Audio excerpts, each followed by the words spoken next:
Hey everybody, it's Jenni Brandon and welcome to another episode of my vlog, Work in Progress. And today I'm so excited to be joined by oboist Lindabeth Binkley as we talk about our piece Wood Song.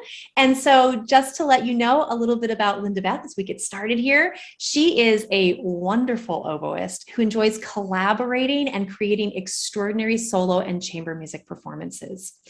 As a solo, she performs regularly on recitals at the International Double Reed Society conferences, as well as visiting guest artist at college campuses across the United States.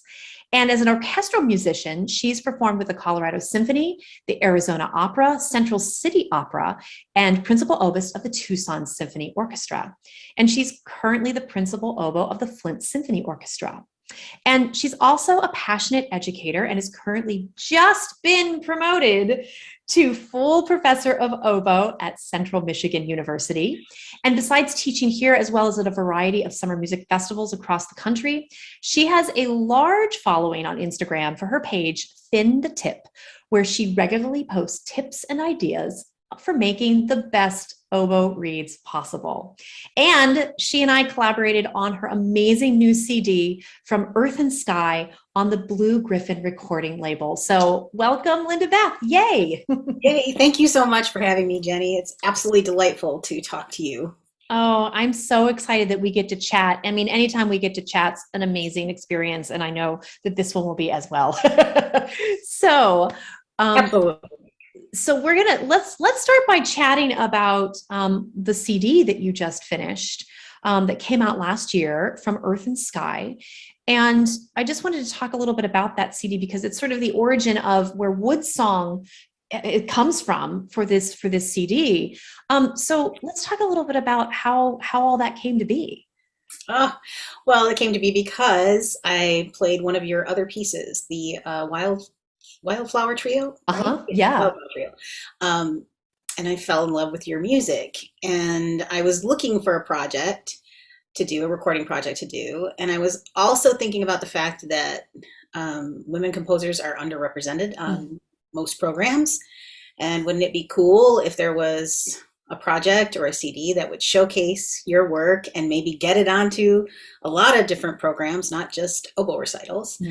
And so I reached out to you and said, okay, this is my idea. Would you like to join the party? And and what do you have that hasn't been recorded? And that's kind of where the whole thing came about. It really was about highlighting your music and finding a way to get it out there, get it played more. Yeah. And just such a, I mean, as a composer, such an honor to have a performer approach you and say, so listen, I want to do a whole CD of your music. You're like, what? That's so cool. So, and it was just such an exciting thing because what I really loved from the very beginning of it too, I remember we had these conversations where you're like, what repertoire, here's what I'm thinking, what else do you have? You from the beginning for the CD, I felt like you were really putting together a story. Like, I look at From Earth and Sky as not just, okay, well, here's a bunch of random pieces that we, threw on a CD, but like there's an arc to it. And there's a story of, the oboe's journey, shall we say, through these pieces, which I really loved. And yeah, you did some premiere recordings on there on your CD, including Wood Song, which was written specifically for you. And so let's talk a little bit about just our first talks about doing this piece, like what you were looking for in a new solo piece for you to premiere, record, and, put your name on. Yeah. Oh, geez. All the questions. All of them. I asked you like 10 questions there. So I think that when we first started discussing that idea, it was from the standpoint of trying to kind of round out the program. And you had asked me, I had never commissioned a piece from any composer. So that was all really a new concept to me. That's right. And I remember you said, well, what would you like the piece to be about? And I honest to God remember thinking, I don't know. Not a composer. But then the more we talked about it, and we started to talk about the things that I love about the oboe. and what I love about playing the oboe, and the fact that the oboe can really soar, and that we have so many different colors to play with, and that we have a huge variety of articulation that we can use. And I think through those conversations, we sort of came up with this nature-esque kind of idea. And then I remember you reached out to me and said, I found this poem by Sarah Teasdale. And you read it to me, and I was like, oh yeah, that sounds perfect. And then that led to the wood thrush connection, which was, sending me bird calls and asking me what I could do on the oboe. Right. That's right. And then it just sort of came together in this really beautiful package. And I think what I love about the piece so much is that it covers a lot of ground for the instrument and expressively in a really compact way. So it's sort of like the perfect little gem as an oboist to add to a recital, I think. That's great. And I love playing it. Well, and that was important to me in our collaboration for this piece, was to make sure that, I really understood what you wanted out of a piece for you. I mean, and going into this, knowing that, down the road, other oboists would hopefully, pick up the piece and play it. But I wanted to make sure that this piece had a stamp on it it was your work, and all the things that you wanted in there. And, specifically remembering, like the bird calls, sending you the bird calls. I'd gone onto the Audubon website, where they've got a wonderful collection of bird calls, like everything you can imagine. And I got kind of immersed in these bird calls, and in particular one that the wood thrush does, which is the pit volley, which is that short punctuated tut tut tut tut tut idea. And so kind of going to you and saying, can you sound like this when you play? And you did. You played different ways to do it, and you and I worked out like wording and descriptions, which was so valuable in doing that. So yeah, and I'm curious, the collaborative part of this was such a fun experience, such a fun experience. Because, for a while we went back and forth, on the phone and talking, and I sent you drafts because we don't live in the same area. But it was at IDRS 2019. Do you remember this? Yeah. I remember this. Where's the practice rooms? Can we find a practice room? I know. Wander around, the practice room or the building. Like, where are the practice rooms? And trying to get rooms was hard because everybody's practicing. But we found a room, a small, slightly stinky room. I remember specifically. I do remember that. We were like, can we? But it was literally the only room. And it was clear why that was the only room open. But listen, you got to make do. So you got to do what you got to do. We got to do it. And I remember going in there and like really being excited over the opportunity to like be in the same space with you and work on this piece face to face for the first time over the course of, several months that we had been going back and forth on it. And I'm curious, I want to talk about the story about the additional upper register notes in there. Yes, the famous, I call it the famous high G moment. Nobody who gets the piece is ever going to know that there was ever supposed to be something different there. Exactly. But that was a funny moment because you'd sent me a draft and I was practicing it, and I got to that spot and I just kept thinking to myself, it feels like it needs to go farther. It just, the line needs to go higher and go more. And I was like, well, we could go up to a high G because you had prepared it well enough that it could just kind of float out of the oboe. And I knew that was probably slightly crazy, not slightly crazy, but a little bit daunting for a lot of players. A lot of players do not particularly enjoy the third octave, as I do. And are so good at the third octave, by the way. You sound amazing every time you play in the third octave. So there you go. Oh, thank you. But that was also something I thought about too before I even suggested it, was that, if you had prepared it well enough that people should be able to do it quite comfortably and quite beautifully. And the real genius of the piece for from a pedagogical standpoint, even for me, is that you've written it in such a way that it is a melodic third octave passage, where most of the time when oboists are called to play up there, it's in a technical, fast manner, and you're just like, grab the note, you know, hope you get there. And you know, there aren't a lot of solos where you get to be beautiful and playing the third octave. So this does that really well. And I was very happy that you were amenable to that suggestion. Yeah, I know there was a moment where I was like, are you sure? Because I had definitely restrained from doing that. Like, I feel like at some point writing it, I'm sure I played with that going up there, and I was like, oh no, I'm like, I will get yelled at by every oboist. Lindabeth will yell at me and say, no, you can't do it. And really, it was such a confidence building thing for me to have you, again, and I was writing the piece for you. So I wanted to make sure that I was honoring the things that you wanted in the piece. But then also what I love about collaborations like this is that it stretches me as a composer to a limit where I haven't maybe gone before, or where I've been hesitant to step into. So I was really grateful for sort of the permission to try it, to do it. And then of course, when you played it, it was so beautiful. I'm like, oh, well, yeah, duh. Of course I have to write up there, because it's an amazing moment when you float up into that space.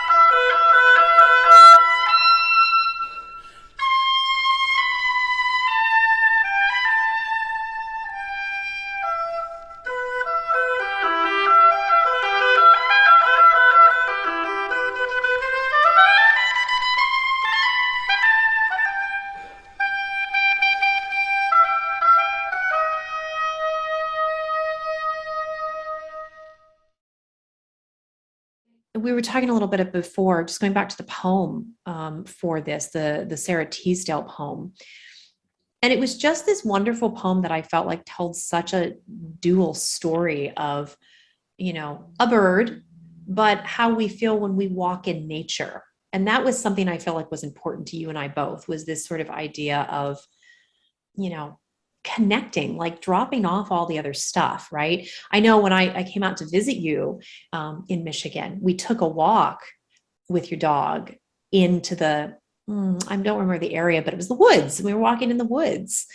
And I just remember thinking, this is what we're trying to tell with our music, is this moment to just enjoy and be in nature. Yeah. Absolutely. And I think that is one of the things that I love about your music, is you have that sort of natural instinct about how to convey those sort of natural landscape, or like birds, anything comes through in what you're writing. Colored Stones, I love that piece. Is that I love that. That's one of the ones, and I can't remember the one with marimba and flute. There's one. Great sand dunes. Yeah. I mean, I love that piece. I'm thinking, why can't we should write that for the oboe? But maybe we should. But I mean, that's what initially drew me to your music, really. Because I enjoy being out and doing hiking and all that kind of stuff. Yeah. One of my happy places to be outside and enjoying it with my dog. Right. Yeah. And I think you're right, with song, even, okay, I remember this. This might be interesting or too much information. I don't know. But when I finally got the final draft, right? And I had to learn it before we were going to record it. And it was kind of a quick turnaround. And so I went up to a cabin in northern part of the state. Yeah. And I had happened to find this place that had this huge A-frame with these big windows. And I'm practicing this piece, and it was kind of tucked in the woods with pine trees, and the birds are flying by. And I thought, this is just, it was just so inspiring. I was like, Wow. where I was supposed to learn this piece. That's powerful. That's Yeah. a really powerful memory wrapped into this whole process, right? Of collaboration, commissioning, recording, performing. I mean, like, this was a big thing for you. And I love that, like, this wrapped, like, that was like a very idyllic moment that wraps it in there.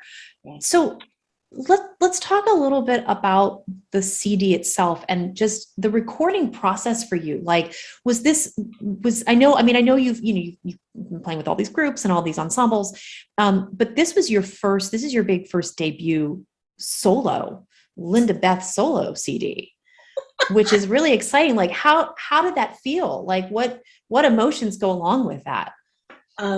Terror. I was really absolutely terrified to do it, right? And I kind of, I love making music with people, right? I mean, that is my happy place in that communication and that give and take. Sure. And so when I thought about this project, and your music and the pieces I wanted to do, all of a sudden I realized, oh, wow, this is a lot of moving parts, because I've selected things that require more than just me and a pianist or me by my lonesome, which meant coordinating different schedules and rehearsing and all this kind of stuff. So it was a logistical challenge to record the CD. It took a big chunk of time. We couldn't do everything all at once just because I couldn't get everybody in the same place at once. So that was interesting as a first recording project. You took on a lot. I took on a lot. I did. Yeah. But I'm really happy with it. And and I love it. I really do love it. And even when sometimes I'll hear like the CD on our local public radio station. Amazing. And I'll go, oh yeah. It just, brings back, these warm, happy memories. Of doing that and working with these players. I was lucky that I got to work with some colleagues at the CMU, Mary Beth Minnis and Ken White on the Sequoia Trio, and Latoya, who's a fantastic singer, who's amazing, in North Carolina, Chapel Hill, I think. And then one of my favorite oboists in my area, Dane Phillipson, who teaches at Interlochen, played on the Metamorphosis, the two piano thing, which is another super cool pice. Which we should talk about that. But we'll do another thing for that. We'll do another talk on that. That sounds good. Yeah. So, I mean, the performers were amazing. Everybody was so incredible. And of course, I know Mary Beth, obviously, from our other projects that we've worked on together, including the performance of the Kane, the bassoon concerto with reed quintet that we did at IDRS, where we were all there together performing that. And then getting to know, just through this recording, the other performers, just such a stellar group of performers that really created this storyscape, like this just, this, beautiful landscape of music and colors with their voices. And so grateful to all of you for it. I mean, and for you to have this crazy big vision to do this CD.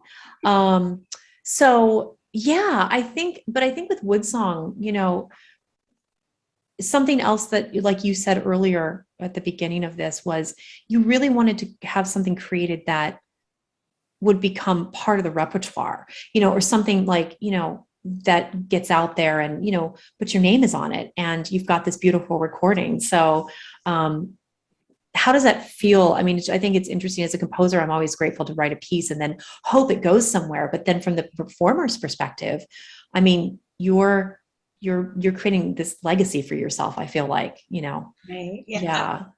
Of being a commissioner. Yeah. Right. I think for me, that's one of the highlights or the high points of the project, really, is realizing that Woodsong is getting, it's getting played, and it has been added to the Norma J. Hooks competition for the IDRS, right? Yeah. For 2022. Yeah. So for the next year. Yeah. And I've seen, that I've noticed a lot of people are playing it. And I think that it makes me really happy. And it says that that the collaborative experience, when you're truly collaborating with a composer, you can really do like magical things Yeah. and do it in such a way that it will keep being heard. I don't know if that makes sense, but Yeah. and I guess I had never really thought about it that way. Hmm. And I don't know why, it just never occurred to me, but yeah. Yeah. I'm not being very articulate about this, but Oh no, I get what you're saying. I mean, and it's like we wear these different hats as musicians, right? yeah, And sometimes we're in performer mode and we're like, well, I get the music and my job is to interpret the music. Like that's my job, you know. But then you switch your hat or you switch what you're doing, you're like, well, my job is to interpret, but I'm also going to be part of creating something new because, you know, you and I have talked about this a lot that like the collaboration for me, like as a composer, it's not just me, you know, going off into a room, writing some music and coming out and being like, here you go, good luck. I mean, it's important to me to make it a collaborative project because Woodsong would have been a very different piece had you and I not gone back and forth on it so much. I wouldn't have gotten that third octave probably in there, you know. right. I might not have approached the way that I wrote like some of the bird call ideas, like the pit volley sounds and things like that. And with the feedback you gave me, you're like, well, what if I played it this way? Or what if it's like this? It would have been such a different piece. Yeah. Well, and you know, And the other thing that's cool about it too is that you were so willing hmm, to accept the comments and the suggestions hmm, and like you were willing to answer my questions when I would ask you things. Now, wait a minute, what articulation do you really want here? You say yeah, you're telling me, you're showing me this in the part, which is how I would interpret it, but I'm hearing or thinking you want something different. right. And you were always willing to do that. You never once were like, Lindabeth, that's the way it's got to be. Figure it out. Exactly. You're like, and I'm never working with her again. Off the list. Because my heart, you know, the very first draft you sent me, I remember my heart was like, oh God, I was terrified. There was flutter tonguing in it. Like you had, Yeah. remember you had added flutter tongues. And I was like, I mean, I can flutter tongue, but not real well. And Yeah. And it's flutter tricky, tongue, right? That's something oh, that like some folks are like super, super great. And some folks are like, I don't really like to do flutter tonguing. It's just, and that's just typical. Like, yeah. yeah, Yeah. yeah, And not only that, oboe flutter tongue is very different in sound than like a flute flutter tongue. right. It's kind of more percussive and Mm.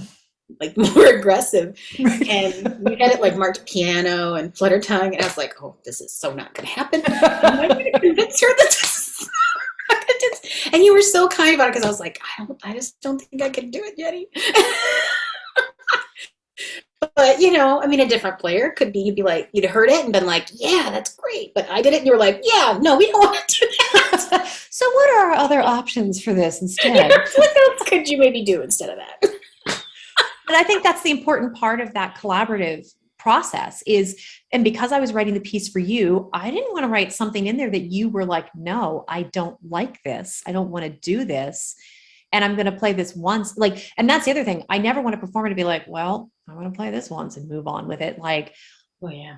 I want it to be shaped to fit your personality and your likes and, you know, what you like in a piece, you know, and so that was important. And it's important for me as a composer to be open to that.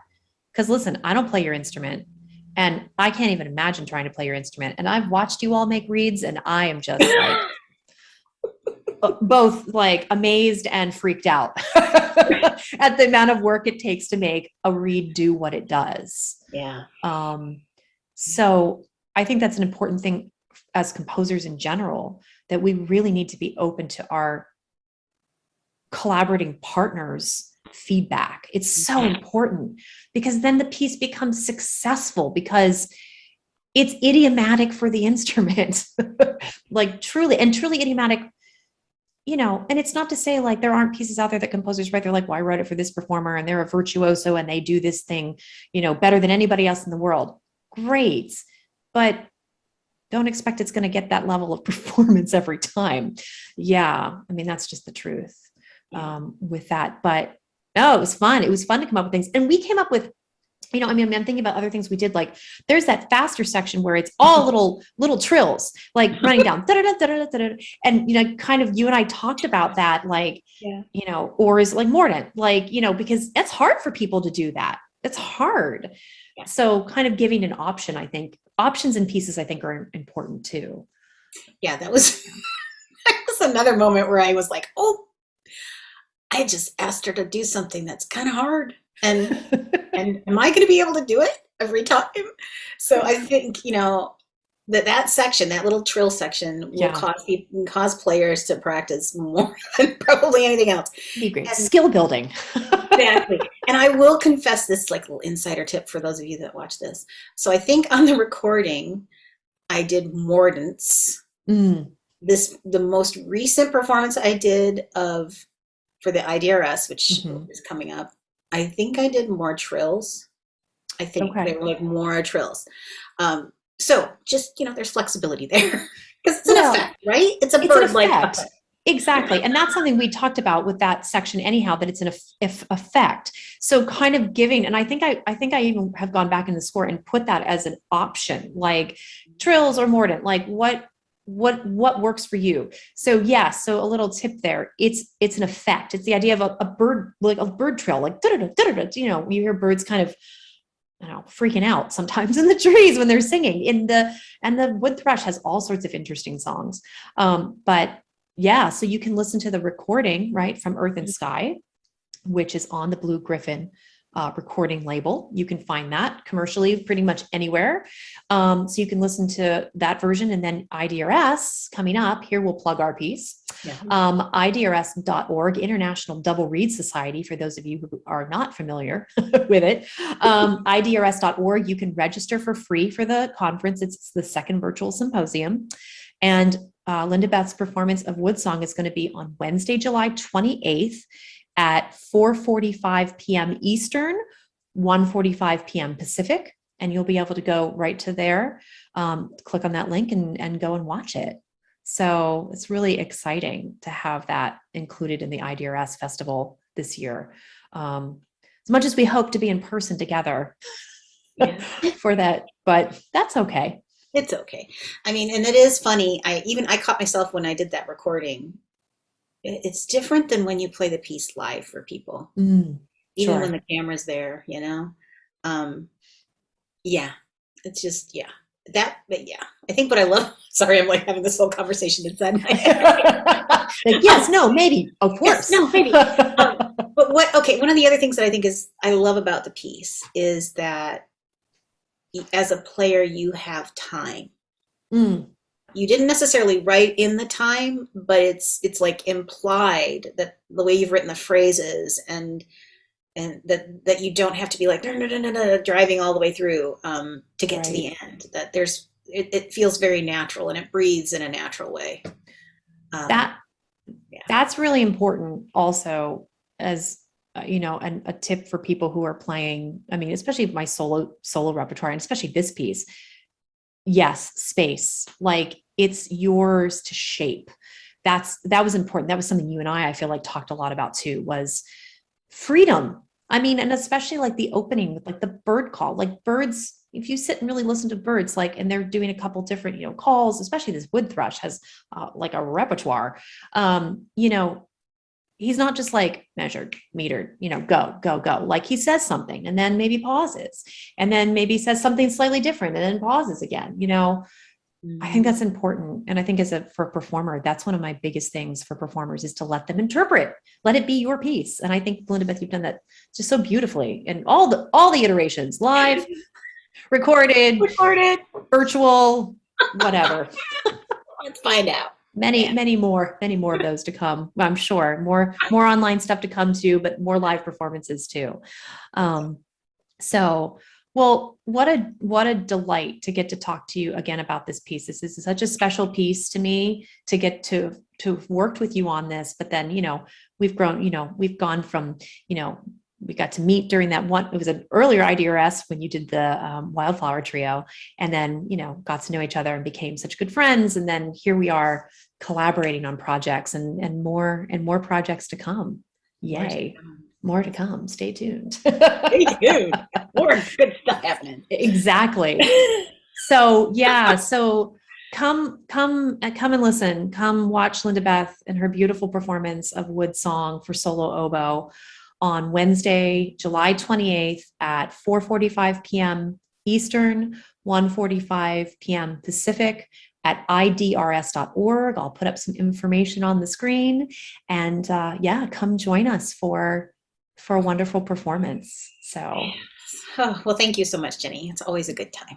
Yeah, it's so much fun. Thank you so much for your beautiful performances and collaborations, and look forward to the performance in 2 weeks. So, all right. Thanks, everybody. We'll see you soon. Thanks, Lindabeth. And we'll see everybody soon. Bye.